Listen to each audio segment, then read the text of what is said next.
you've got to want to do it, because it's, for me, developing your emotional intelligence takes time and it takes commitment. So if you're kind of half-hearted about it, I don't think it will really work. You know, some people are natural at being aware of their own emotional intelligence. Some people just, it just flows easily. But if it's something that's new to you, how do you take the first step? So the first thing is, you've got to want to do it. And the second thing, I mean, I'll talk about the elements individually, but there's some key elements around emotional intelligence.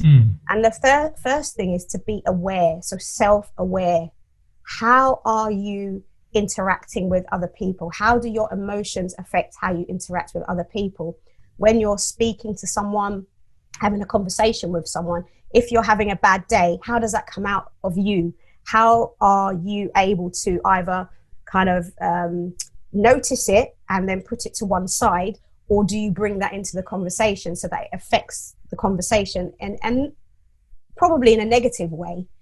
You know, obviously you can feel great emotions, and that's always going to affect a conversation differently than when you bring a kind of a negative spin to a conversation.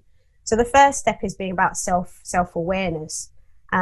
And then once you start becoming aware, I mean, that takes some time. Like, do people gravitate towards you, or do they see you coming and go in the opposite direction? So you have to be quite honest with yourself as well, because a lot of people don't want to know that, well, actually, I'm not really a particularly good person to be around when I'm not in a good mood. Nobody really wants to admit that, but you have to be very honest. So self-awareness and honesty, that's the first step.